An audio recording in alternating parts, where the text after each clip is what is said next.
तो लेते हैं अगला क्वेश्चन। स्टूडेंट m और n दो नेचुरल नंबर्स हैं और इस इक्वेशन को सेटिस्फाई कर रहे हैं, तो क्या ऐसा पॉसिबल है?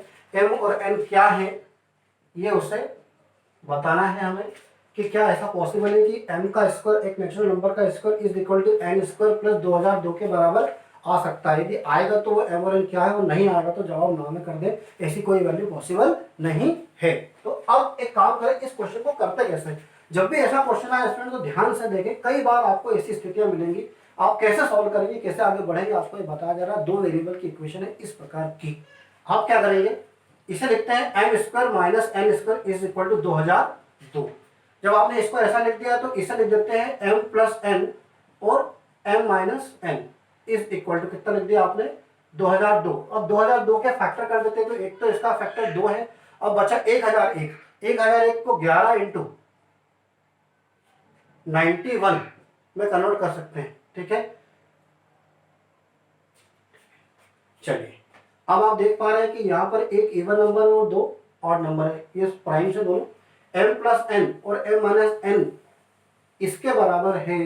ये खुद अब इसके आगे हम चाहे तो 91 के भी आप चाहे तो फैक्टर कर सकते हैं। 91 कितना जाएगा, 13 इंटू 7। अब इसके आगे भी टूट सकते, अब प्राइम में प्राइम फैक्टराइजेशन हो चुका है, ठीक है। अब क्या होगा, m प्लस एन क्या होगा, तो कभी तो ये हो सकता है और m माइनस एन क्या होगा, कभी ये होगा। मैं एक एग्जांपल लेके करा रहा हूँ स्टूडेंट, आप ध्यान दें। मैं ऐसा कहना चाहता हूं कि यदि मैं m प्लस एन को अगर 22 यूज कर लूं और m माइनस एन को अगर मैं 91 यूज कर लूं, तो यहां से m और n की वैल्यू नेचुरल नंबर नहीं आएगी। इसका लॉजिक मैं आपको दे रहा हूं, आगे आप और भी कॉम्बिनेशन जो बन सकते हैं वो बनाए, लेकिन इस एक कॉम्बिनेशन से समझ लें। मैं कहना चाहता हूं कि हमेशा m प्लस एन और m माइनस एन में से एक तो इवन होगा ही। क्यों, क्योंकि दो किसी के साथ तो जाएगा, जब दो उसके साथ चला गया तो वो एक इवन नंबर तो बनना है और दूसरा नंबर ऑड ही बनेगा, क्योंकि एक और दो हमारे पास नहीं है और ना ही कोई इवन नंबर यहाँ पर रखा हुआ है, ठीक है। अब m प्लस एन और m माइनस एन में है एक इवन और एक ऑड है, तो यहाँ पर अगर मैं इसे ऐड कर दूं, सॉल्व कर रहे हैं भाई, दो वेरिएबल की इक्वेशन है, लीनियर इक्वेशन को सॉल्व कैसे करते हैं, इन्हें ऐड कर देते हैं। ऐड करेंगे तो क्या होगा, m और n कितना हो जाएगा, 2m। और यहाँ पर क्या है, एक इवन नंबर और एक ऑड नंबर है। एक इवन और एक ऑड का सम हमेशा क्या होता है, ऑड होता है। तो मैं कहता हूँ अगर ऐड करने पर क्या होगा, ऐड करने पर आएगा 2m इज इक्वल टू, ये कितना हो जाएगा 3 और ये कितना हो जाएगा 11। तो m की वैल्यू कितनी आ जाएगी, m इज इक्वल टू 113/2 आ जाएगी। यदि m की वैल्यू ऐसी आई है तो मैं कह रहा हूं कि अगर ऐड करने पर अगर ऑड नंबर मिलता है तो एक इवन और ऑड का सब्ट्रैक्शन भी हमेशा एक ऑड नंबर ही आता है, तो हम उसे भी अगर लेंगे तो ऑड नंबर ही मिलेंगे। फिलहाल मैं एक चेंज कर देता हूँ यहाँ पर स्टूडेंट, यहाँ पर m प्लस को यहाँ लगाता हूँ, माइनस को यहाँ लगा रहा हूँ, बिकॉज छोटा नंबर 22 है, ठीक है। अभी यहाँ पे ऐड कर दिया, सब्ट्रैक्ट कर देंगे स्टूडेंट तो भी क्या होगा, सब्ट्रैक्ट करने पर हमें n की वैल्यू मिलेगी और वैसे ही होगा। एक ऑड और एक इवन का सब्ट्रैक्शन एक ऑड नंबर होता है, 2n is equal to odd number, तो n बराबर ऑड डिवाइड बाय 2, और वो नेचुरल नहीं हो सकता क्योंकि n हमें नेचुरल चाहिए। अब बहुत सारे कॉम्बिनेशन बनेंगे और हर एक कॉम्बिनेशन को हम फेल करेंगे। हम कहते हैं कि इससे कोई m और n नेचुरल नंबर पॉसिबल नहीं है जो इस इक्वेशन को सेटिस्फाई कर रहे हैं, मतलब no value of m, n, ठीक है। ये क्वेश्चन खत्म होता है। अब अगला क्वेश्चन है स्टूडेंट, हमें एक क्यूबिक पॉलिनोमियल के बारे में पूछा गया है कि बताओ वो पॉलिनोमियल कौन सा है जो वैनिश हो जाता है 1 और -2 पर। x की वैल्यू 1 और x की वैल्यू -2 पर वो वैनिश हो जाता है, मतलब 0 हो जाता है। इसका मतलब x इक्वल टू 1 और x इक्वल टू -2 उसके रूट है, क्योंकि 0 हो रहा है, रूट 0 कर देता है पॉलिनोमियल को। तो पॉलिनोमियल के दो रूट तो मालूम है, इसका मतलब उसके दो फैक्टर, तो जैसे आप जानते हैं कि कोई पॉलिनोमियल x माइनस a into X minus B into X minus C type का है, तो यहाँ पर a रखने पे भी 0 बन रहा है और b रखने पे भी 0 बन रहा है, तो इसके दो रूट a और b तो आ ही जाते हैं। तो आपको एक्चुअली उस पॉलिनोमियल के दो फैक्टर दिए हुए हैं कि वो दो फैक्टर क्या हैं। आप क्या करते हैं, सपोज कर लेते हैं पॉलिनोमियल को, मान लेते हैं कि पॉलिनोमियल px है, और चूंकि ये हिंट जो है कि वैनिश हो रहा है, इसका मतलब x माइनस 1 और x माइनस प्लस 2 इसके दो फैक्टर तो आ ही गए हैं, ठीक है। क्यूबिक है तो एक लीनियर फैक्टर और मानना पड़ेगा, तो मैं उसे मानूंगा ax प्लस बी। अब आप कहोगे लीनियर क्यों माना? क्योंकि लीनियर मानने पर ही पॉसिबल है। अगर मैंने पावर ज्यादा ले ली तो x और x, अभी तो x क्यूब हो रहा है, अगर पावर मैंने लीनियर से क्वाड्रेटिक बना लिया या क्यूबिक बना लिया तो भी बढ़ जाएगी। हमें कहा गया है क्यूबिक पॉलिनोमियल बनाना है। तो क्यूबिक पॉलिनोमियल बनाने के लिए दो तो फैक्टर मेरे पास थे, एक मैंने एज्यूम कर लिया, x के आगे 1 अपनी तरफ से नहीं मानूंगा मैं। हो सकता है कि x के आगे जो क्यूबिक पॉलिनोमियल है उसका फर्स्ट जो कोफिशिएंट है उसको हम लीडिंग कोफिशिएंट बोलते हैं, हो सकता है वो 1 ना हो, तो अपनी तरफ से यहाँ पर 1 नहीं मानना है, यहाँ पर a मानना है। a 1 आ जाए वो अलग बात है, ठीक है। यहाँ पर प्लस भी ले लिया हमने, ये 3 फैक्टर हो गए। अब आप पुट करते हैं 1 रखने पे ये 0 हो जाएगा, तो अल्टीमेटली पूरा 0 हो जाएगा। इसका मतलब वैनिश हो गया है cubic polynomial x equal to 1 पे। और -2 रखने पर ये 0 हो जाएगा, इससे ये पूरा 0 होना है, आप कहेंगे वैनिश हो जाएगा -2 पे भी। बिल्कुल परफेक्ट स्थिति में आ चुका है। आपको दो कंडीशन दे रखी है, 4 और 28 वैल्यू आएंगी इस पॉलिनोमियल की यदि आप x के वैल्यू -1 और 2 रख देते हैं। तो -1 और 2 रखने पर ये 4 और 28 क्यों दिया है? इसके लिए, ए और बी निकालना है इसके लिए। तो आप बारी बारी से एक बार -1 रख देते हैं इसमें, x इज इक्वल टू -1 रख दिया तो p ऑफ -1 कितना हो जाएगा? -1 और -1 कितना हो जाएगा? -2 इंटू -1 रखने में कितना हो जाएगा? 1 इंटू ये कितना हो जाएगा? -1 रखने में -a प्लस b। और आप कहेंगे कि p ऑफ -1 है कितना? उसने कहा कि -1 पे पॉलिनोमियल की वैल्यू 4 है, रेस्पेक्टिवली लिख दिया इसमें, ठीक है। तो 4 इज इक्वल टू कितना हो जाएगा? ये माइनस का, अगर आप चाहें तो -2, ये कितना हो जाएगा? -a plus B. इसे आप डिवाइड कर देते हो, -a प्लस बी की जो वैल्यू आ रही है वो कितनी आ रही है? -2 आ रही है। एक इक्वेशन बन चुकी है, एक और इक्वेशन की आवश्यकता है स्टूडेंट, उसे आप बनाते हैं। तो क्या करेंगे आप यहाँ पर, जब आप 28 मिल जाएगी ये वैल्यू, यदि आप x के लिए 2 रख देंगे तो क्या हो जाएगा? यहाँ पर x इक्वल टू 2 रख देते हैं स्टूडेंट, तो x इक्वल टू 2 पे क्या हो जाएगा? 28 वैल्यू मिल जाएगी। तो आप कहीं पर इसे सॉल्व कर लेते हैं।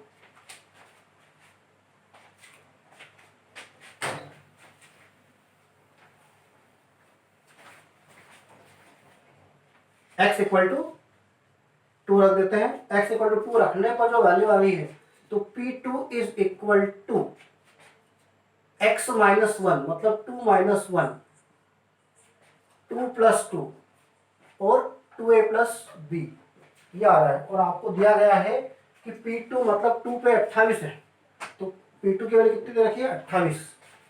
28 इज इक्वल टू कितना हो जाएगा? ये 4 और ये 1 कितना? 4 is into 2a plus B. तो 2a प्लस बी कितना हो गया? 2a प्लस बी हो जाएगा, ये हो जाएगा 7।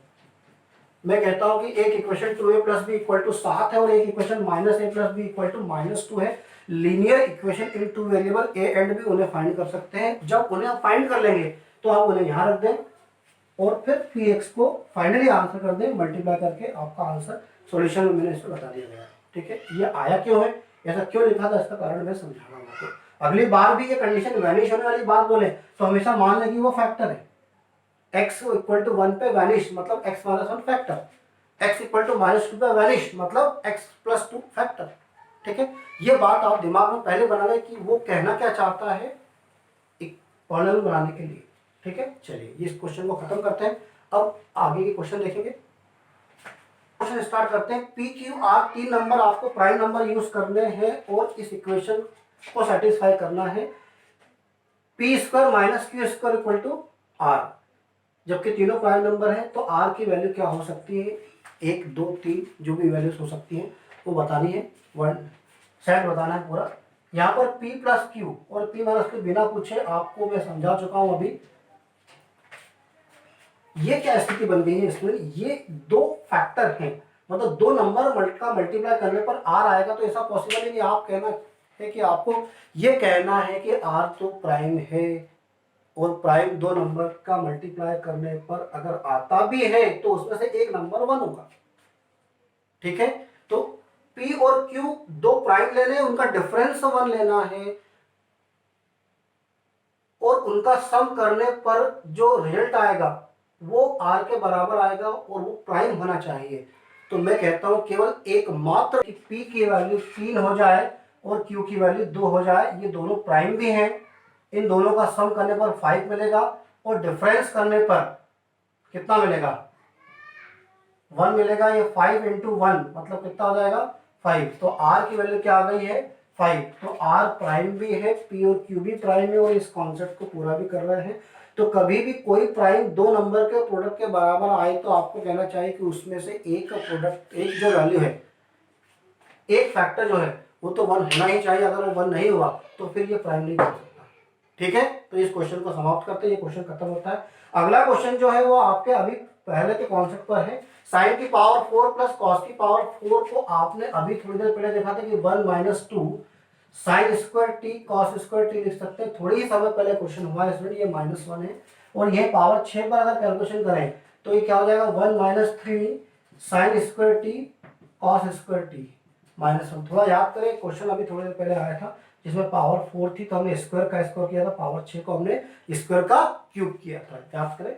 अब इससे कैंसिल कर देते हैं, इससे कैंसिल कर देते हैं, ये इससे कैंसिल हो जाएगा। अगली स्टेप पे माइनस से माइनस कट गया, 2/3 इसका आंसर आ गया। क्वेश्चन समाप्त हुआ।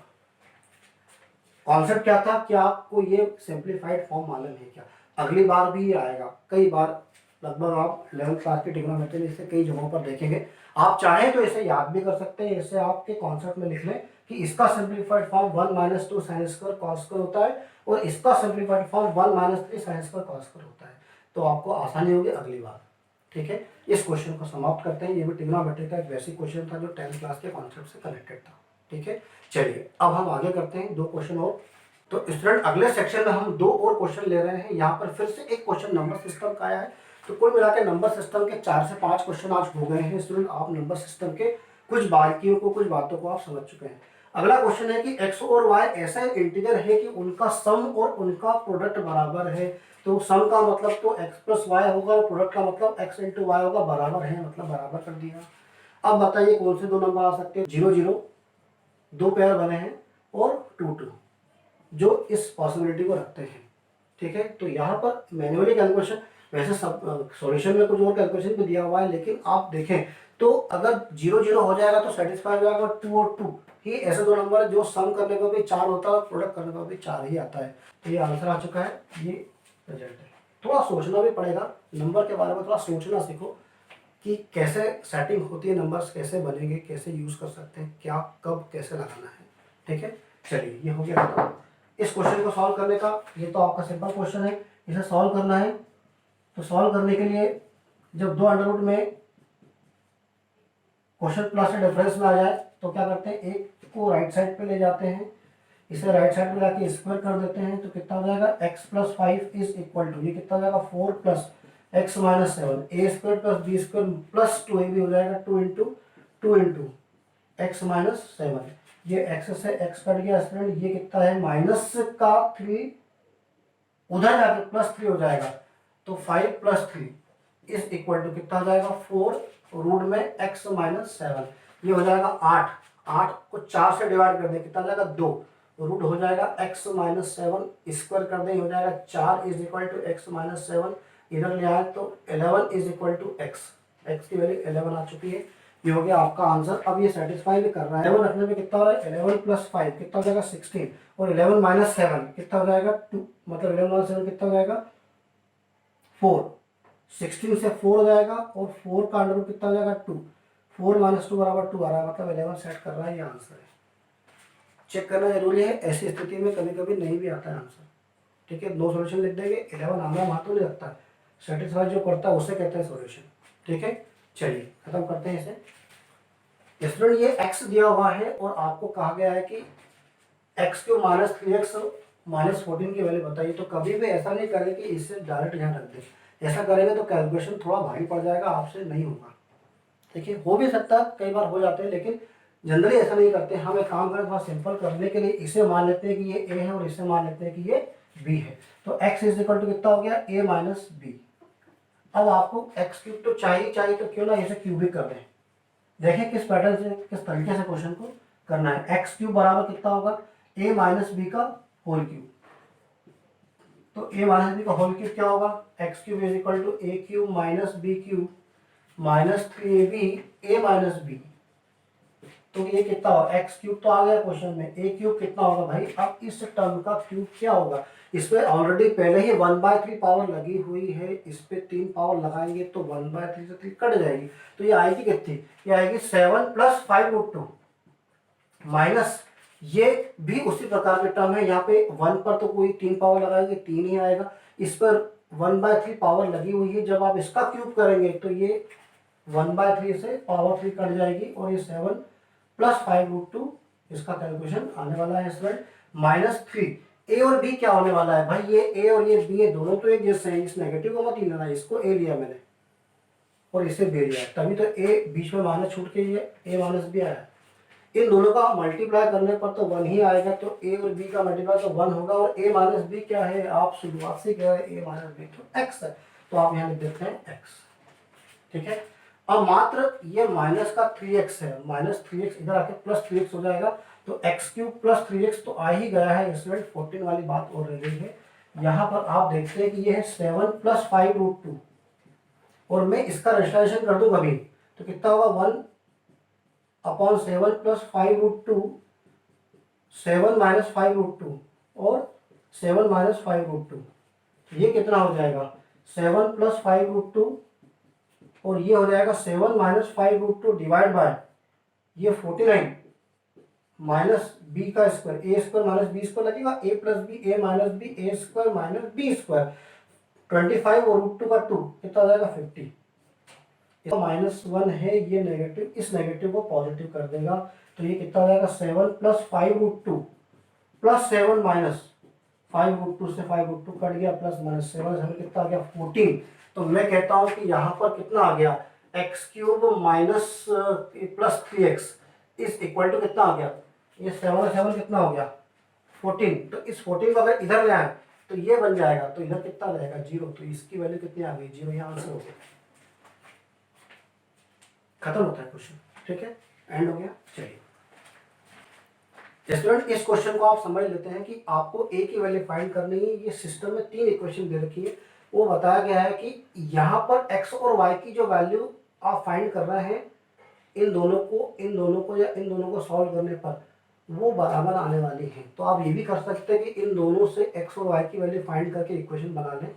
मेरा कहना है कि अभी जो सॉल्यूशन है वो कुछ इस प्रकार से है कि आप इन दोनों को सॉल्व करके एक्स और वाई की वैल्यू ए की टर्म में निकाल लेते हैं, और उन वैल्यू को जो कि ए की टर्म में आएंगी वो इसको भी सेटिस्फाई करेंगी, यहाँ रख देते हैं, और ऐसा करने से ये जो इक्वेशन है ये प्योरली ए की इक्वेशन बन जाएगी। इसको सॉल्व करके ए फाइंड कर लेते हैं।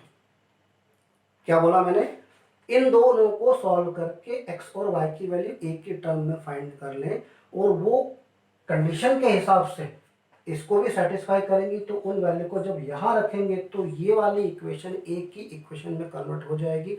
एक वेरिएबल को सॉल्व करना आसान है लीनियर या क्वाड्रेटिक बनने के बाद। ठीक है, तो आप इसको इस क्वेश्चन को आप कंप्लीट कर लेंगे स्टूडेंट। अगला क्वेश्चन लास्ट क्वेश्चन में करा रहा हूँ। तो स्टूडेंट लास्ट क्वेश्चन समझ लेते हैं।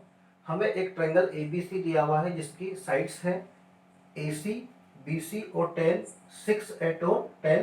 C से एक लाइन सेगमेंट जो कि इस AB पर परपेंडिकुलर है और X पर इंटरसेक्ट कर रहा है। इसने इस पूरे ट्रायंगल के 2 इक्वल एरिया कर दिए हैं। अब हम इस ट्रायंगल ABC के पूरे एरिया की बात करें तो कितना आएगा, ट्रायंगल ABC का जो एरिया आएगा वो आएगा 1/2 6 × 8, मतलब कितना हो जाएगा ये 24। तो ये पूरा ट्रायंगल का जो एरिया है वो 24 आ चुका है, इसलिए ये भी 12 हो जाएगा और ये भी 12 हो जाएगा जैसा कि कंडीशन में दिया गया है। ठीक है, अब हम मान लेते हैं कि ये जो लेंथ है ये P है और इस लेंथ को मैंने Q सपोज कर लिया है पहले ही। ठीक है, और BX मुझे कैलकुलेट करना है। अब P और Q सपोज कर लिया है तो मेरे पास 1/2 PQ जो कि ट्रायंगल इस ट्रायंगल का एरिया है, इसे हम कह देते हैं CBX।